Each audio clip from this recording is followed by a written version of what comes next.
Bueno, son las 10:30. Vamos a entablar contacto con nuestro primer entrevistado. Vamos a hablar justamente con el economista Claudio Lozano, que está del otro lado del teléfono. Claudio, Gonzalo y Carolina te saludan desde Ushuaia. Un gusto hablar con vos nuevamente. ¿Qué tal? ¿Cómo les va? Un gusto saludarlos y saludar a la audiencia. Claudio, bueno, justo estábamos hablando, hay varios temas para poder consultarte, pero estábamos hablando de la cuestión de la reforma laboral que se va a tratar el miércoles.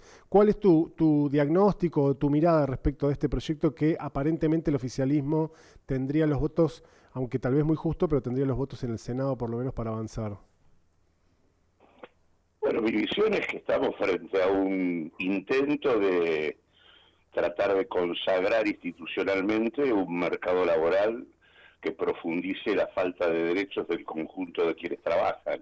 Nosotros ya en la Argentina venimos viviendo en la práctica una modificación drástica de las relaciones laborales que implican una pérdida muy importante de derechos de buena parte de quienes trabajan. Prácticamente la mitad de la población laboral en la Argentina se encuentra hoy por fuera de los circuitos formales, y en este caso lo que se pretende es directamente que el espacio de la formalidad laboral, que en todo caso existe, se acerque de alguna manera, de manera significativa, a las condiciones de la ilegalidad que hoy existe en el mundo laboral y que, como digo, es casi dominante. O sea, prácticamente lo que se hace es extender, digamos, la irregularidad laboral y transformarla en ley. Claro. Estamos frente a una reforma que bajo la excusa de decir que quieren crear empleo, concentra fundamentalmente sus objetivos en facilitar el despido.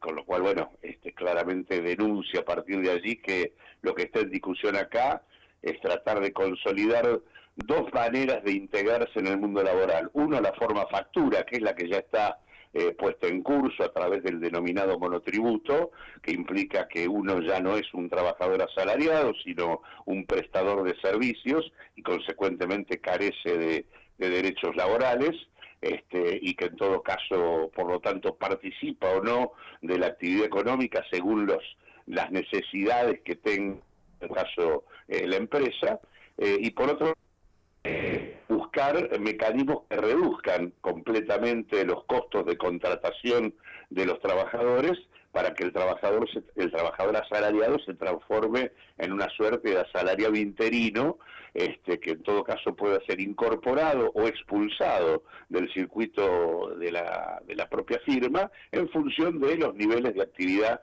que la firma tiene. Es trasladarle el riesgo de la actividad económica de manera absoluta al trabajador y eliminar todo tipo de responsabilidad empresarial en este sentido, y tiene que ver con una lógica que se ha instalado en la Argentina desde el 76 para acá, que tiene que ver con lo que promueve el neoliberalismo en términos de configuración del mundo laboral. Esto se puso en marcha desde la dictadura, se profundizó durante la etapa de los 90, se profundizó, digamos, durante la etapa de Macri y se profundiza ahora. Tiene siempre, en todos esos procesos hubo reformas laborales con estas características que tienen cuatro objetivos principales. Por un lado, bajar el precio o el costo laboral. En segundo lugar, facilitar el despido. En tercer lugar, debilitar los convenios colectivos, de manera tal de que la capacidad de negociación de los trabajadores sea más débil, y debilitar o limitar al extremo el accionar gremial. Estas han sido las cuatro características que han tenido la reforma laboral, los intentos de reforma laboral de cuño neoliberal. De hecho, esta se parece mucho a las características que tuvo la propuesta que puso en marcha Martínez de Oz en el 76. Y hay que agregar un punto central más, que es que adentro de esta reforma laboral hay una reforma tributaria que implica modificaciones muy importantes de los aportes y contribuciones en materia previsional, que implican el desfinanciamiento de la seguridad social, y hay también modificaciones impositivas que suponen, por ejemplo, la rebaja en las alícuotas de ganancias para las empresas, lo cual acá hay una transferencia de alrededor de 5.500 millones de dólares entre reducción de contribuciones patronales y rebaja del impuesto a las ganancias desde los trabajadores al capital. Esta reforma tributaria oculta en la reforma laboral en realidad también indica de que esto que se está discutiendo en el Senado no se podría discutir allí, porque no se puede discutir una reforma impositiva en el Senado Nacional. La Cámara de origen para esto es diputado, por lo cual Senado en realidad al debatir esto está violando la Constitución Nacional. Claro. Claudio, ¿hay tal vez algún tipo de estrategia especulativa por parte del sector empresarial que viene perdiendo con la importación de Temu, Shein, todo lo que está entrando de China, digamos, a partir de la apertura de la importación? Es decir, un contexto de, bueno, voy a resignar un poco de ganancia a cambio de establecer nuevas condiciones que me favorezcan para lo que venga. Mira, en realidad, digo, hay sí una estrategia general que en todo caso caracteriza a los grandes grupos empresarios, al capital más concentrado, que son los que han estado por detrás de las experiencias históricas que mencioné anteriormente, dictadura, década de los 90, Macri y ahora, que efectivamente asumen la necesidad de la reforma laboral como un modo de debilitar la capacidad de negociación de los trabajadores y consecuentemente de tener niveles de disciplinamiento en el orden laboral que les brinden mejores condiciones para sus intereses. Hay una estrategia que hace que sistemáticamente, y más allá de que nada tenga que ver la reforma con mejorar, la perspectiva de la economía o de sus negocios, que más allá de eso igualmente sigan impulsando este tipo de medidas, porque lo que supone es tratar de ordenar la sociedad en función de tener capacidad de control sobre el mundo laboral en función de sus intereses e disciplinamiento de la sociedad en función de sus objetivos, pero efectivamente esa estrategia está. Ahora, nada va a solucionar, digamos, esto respecto a la coyuntura crítica que atraviesa el mundo productivo de la Argentina actual, que por supuesto está determinado por las características de la política económica. Además, hay toneladas de material producido por la Organización Internacional del Trabajo, hay un análisis de 101 experiencias de este tipo de reformas flexibilizadoras que se han llevado adelante en diferentes lugares del planeta y que en ningún caso producen ninguno de los efectos que se mencionan en términos de mejorar los niveles de formalidad en el mundo laboral, mejorar la contratación o aumentar los niveles de contratación laboral. En todos los casos, los impactos que producen este tipo de propuestas son los de aumentar la precariedad, aumentar la pobreza y profundizar la desigualdad, ¿no? Bueno, muchas cosas, ¿no? Para evaluar también y para replantearse. Te cambio un poco de tema porque, bueno, la idea es abordar varios temas, inclusive sabiendo que has estado sos exdirector del Banco Nación y, bueno, has podido ver desde adentro cómo repercute el pedido constante de fondos al exterior dándose en este tipo de gobiernos. ¿Cómo es? ¿Vos crees que se va a seguir pidiendo plata? O sea, ¿es como constante eso? ¿En qué nos perjudica y en qué nos beneficia? Bueno, en el marco de un régimen que lo que privilegia es el pago sistemático de una deuda ilegítima, un mecanismo permanente de salida y fuga de capitales, básicamente lo que vos tenés, y en donde además tenés un sistema por el cual el retraso cambiario lo que va generando es una situación de encarecimiento de la Argentina en dólares respecto al resto del mundo. Lo que se produce siempre en este tipo de modelos es un debilitamiento de tu capacidad para exportar, un aumento sistemático de lo que importás, en tanto esto debilita tu saldo comercial, vos tenés que financiarte con endeudamiento, y al financiarte con endeudamiento permanentemente tenés que salir a tomar deuda. Claro. Así que en general todo este tipo de modelos siempre tienen, más temprano o más tarde, situaciones de crisis cambiarias que los obligan a hacer rectificaciones y a buscar modos de cubrir con financiamiento externo la crisis que tienen. Y obviamente para un país como Argentina, que ya tiene un volumen de deuda muy significativo, esto obviamente no hace más que agravar conservar el cuadro que tiene.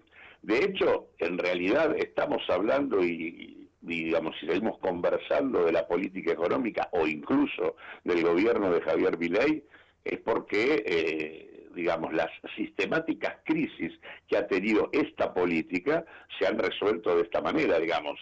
Tuvimos primeros remesones cambiarios a mediados del 2024 que se resolvieron con el invento del blanqueo.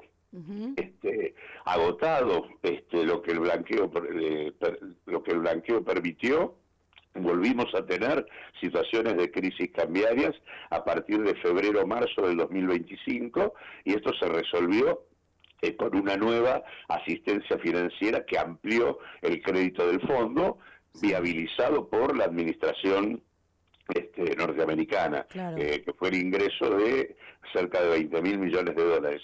Y tuvimos a mediados, ya directamente de manera previa a la propia elección, una situación de crisis cambiaria que se resolvió ya directamente con el respaldo del Tesoro norteamericano, profundizando al extremo los niveles de dependencia, ya mostrando con claridad que la discusión del endeudamiento en la Argentina viene adoptando de manera creciente un componente de dominación política que nos lleva a situaciones que además ustedes en particular están viviendo ya de manera manifiesta, porque del mismo modo que dependemos del Tesoro norteamericano, tenemos por lo tanto la necesidad de abrir al Comando Sur el territorio argentino y habilitar, por ejemplo, controles sobre áreas estratégicas como puede ser, digamos, el canal bioceánico que tenemos ahí en Ushuaia y consecuente la posibilidad de que los Estados Unidos instalen una base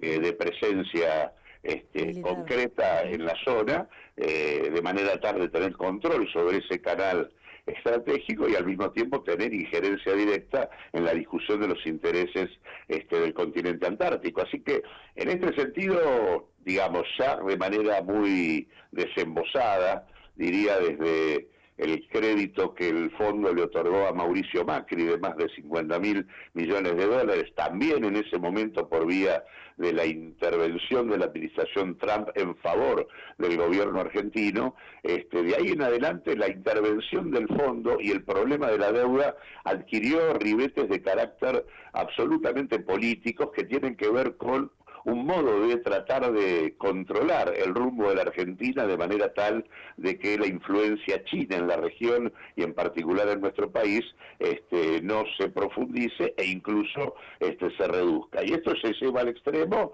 ya con la dependencia directa con el Tesoro norteamericano, que es la que en todo caso, y el alineamiento expreso que tiene ahora este gobierno, una suerte de dependencia consentida, y que implica, por supuesto, no solo poner en discusión la perspectiva económica, sino también el control territorial de nuestro país. Así que este tipo de políticas siempre terminan en crisis cambiarias, pero además, en el caso de una Argentina con los niveles de endeudamiento que tiene, el tema de agravar permanentemente ese endeudamiento lo lleva a niveles de exposición y debilitamiento en términos geopolíticos y políticos en general, que son los que estamos viviendo. Y Claudio, estás hablando con Claudio Lozano, economista, ex director del Banco Nación, también exdiputado nacional. Ese alineamiento con Estados Unidos, que evidentemente tiene que ver también con una estrategia que los norteamericanos denominan América para los americanos, también hace que se ve que hay un repliegue de Estados Unidos. Por lo tanto, también entiendo yo que el dólar va a empezar a tener dificultades en cuanto a ser la única moneda de cambio. El otro día veía que Xi Jinping estaba invitando a los países a empezar a utilizar también el yuan como moneda de reserva, como moneda para hacer comercio. Esa situación de que tal vez el dólar vaya perdiendo lugares en el concierto mundial hace también o va a tener implicancias sobre la economía norteamericana, me imagino. La economía norteamericana está en un proceso de debilitamiento muy claro y de pérdida de posiciones respecto a la evolución que ha tenido el avance chino a nivel mundial. Claramente han aparecido y han emergido un conjunto de polos a nivel del mundo que tienen hoy una importancia significativa. El caso de India, el caso de Rusia, también están indicando lo mismo, pero además Digo, si uno observa la evolución del comercio mundial, cuando allá por comienzo de los 90, China tenía aproximadamente el 1% de participación en el comercio internacional, mientras los Estados Unidos tenían el 12%. Si uno lo mira hoy, China ya tiene por sí sola un control sobre el 14% del comercio mundial, que es prácticamente lo mismo que controlan los Estados Unidos. Si además miramos el espacio configurado en torno a la experiencia de los BRICS ya representan prácticamente el 20% del comercio mundial, y de la mano de todo esto hay tres procesos que se están dando. Por un lado, la afirmación creciente de acuerdos regionales en donde se tiende a desdolarizar el comercio en la región, todo el tema de la ruta de la seda que viene organizando China, también procesos similares en donde está participando Rusia, participando India, y demás. O sea, el tema de dejar de utilizar en determinados acuerdos bilaterales o regionales al dólar como moneda de comercio concreta o moneda de uso de la divisa, digamos, es lo que está primando. Y a esto se le agrega también una tendencia a que un insumo estratégico, como es el caso del petróleo, o el gas, los hidrocarburos, crecientemente hay una proporción creciente de los recursos hidrocarburíferos a nivel mundial que comienza a cotizarse en yuanes, y no necesariamente en dólares. Claro. Y junto con esto tenés también una tendencia por parte de los bancos centrales más importantes del mundo a reemplazar lo que es la reserva en dólares dentro de sus bancos centrales por reservas en oro, que es lo que de alguna manera está poniendo el valor del oro en los niveles que tiene hoy a nivel mundial. Bueno, todo este proceso de acuerdos bilaterales o regionales que desdolarizan el comercio, el tema de reemplazar al dólar como moneda de reserva en los bancos centrales por el oro, y demás, digamos, son cuestiones que tienden a limitar la posibilidad de que el dólar pueda seguir manteniéndose como una moneda o como la única moneda de curso en el mercado mundial, y consecuentemente, por lo tanto, debilitando el mecanismo que le ha permitido a los Estados Unidos financiar sus desequilibrios financieros y comerciales desde hace ya prácticamente 50 años. Así que ese proceso está en curso, ese proceso de debilitamiento en términos de papel en el comercio mundial. Cuando uno mira además, China hoy está compitiendo en el desarrollo de las tecnologías de frontera. Cuando uno mira el tema de la cantidad de, digamos, prácticamente el 60% de los científicos de las principales disciplinas que tienen que ver con el cambio tecnológico hoy, ingenieros, físicos, químicos, matemáticos, digamos, todo lo que es la rama de las ciencias duras, de la computación, de la informática, de la inteligencia artificial, la mayor parte de los científicos son chinos a nivel mundial. Claro. Todo esto está mostrando un mundo que está cambiando, con un Estados Unidos donde su competitividad se va debilitando. Claramente las empresas norteamericanas están pagando muy caro el precio de haberse transformado prácticamente en cajeros de Wall Street, donde sus ganancias se han, digamos, transformado en insumos de la valorización financiera antes que mecanismos de reinversión para ampliar los niveles de productividad, y en ese proceso de los últimos 50 años ha perdido de manera significativa, y en ese contexto se explica este intento, en mi opinión, absolutamente digamos, limitado y que crecientemente se va a ir deteriorando, que es el intento de tapar el sol con las manos de Trump, pretendiendo digamos, evitar esta situación de debilitamiento que vive la economía norteamericana, y que en realidad lo transforma además en en una estrategia peligrosa, porque en el intento de frenar su debilitamiento, lo que busca es replegarse sobre aquella zona del mundo que entiende como la zona que le corresponde, su patio trasero, etcétera, y consecuentemente busca acentuar el control sobre el conjunto de América, que es lo que vos mencionabas recién, a través de esta suerte de segunda doctrina Monroe de América para los americanos del norte, y que impone este tipo de políticas, e incluso el nivel de injerencia que está mostrando, como lo muestra con la invasión sobre Venezuela, como lo muestra en la injerencia electoral acá en la Argentina al intervenir para controlar la moneda y consecuentemente jugar electoralmente en favor del gobierno de Milei. Ahora, vos no ves que... Me parece que todo esto está mostrando que hay una decisión de reforzar al extremo la dominación norteamericana sobre la región, con obviamente impactos sumamente peligrosos, y más peligrosos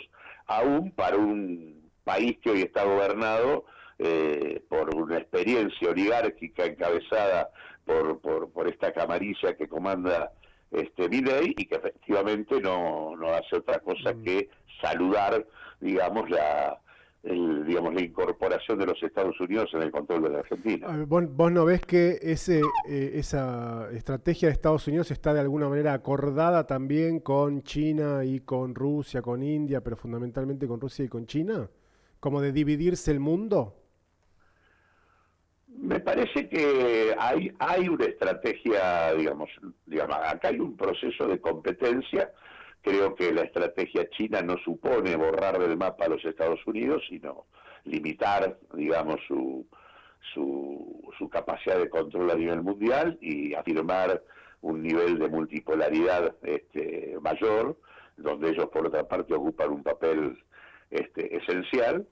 Hay una estrategia en este sentido, pero al mismo tiempo esto todavía es parte del juego de la discusión internacional. Digamos, el comportamiento de Trump no ha abierto todavía un espacio claro de articulación con esto. Está tratando de defender a ultranza el control sobre Occidente, y en todo caso en esa fase de la discusión estamos.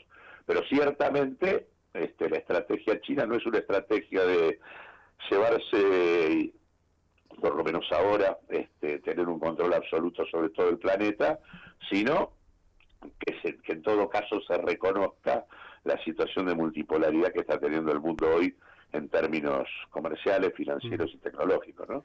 Claudio, gracias por tu mirada y tu diagnóstico, como siempre. Muchas gracias. Gracias.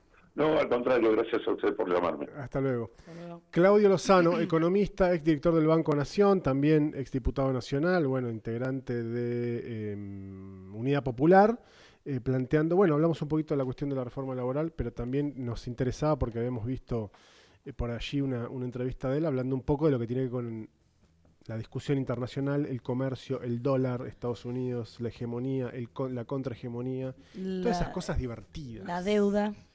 Y esas todo cosas eso. divertidas. Perón decía que un intendente tenía más responsabilidades que un presidente, porque un presidente tenía como responsabilidad la tarea de las relaciones internacionales. Claro. En cambio, un intendente tenía que hacer 3 cosas: alumbrado, barrido y limpieza.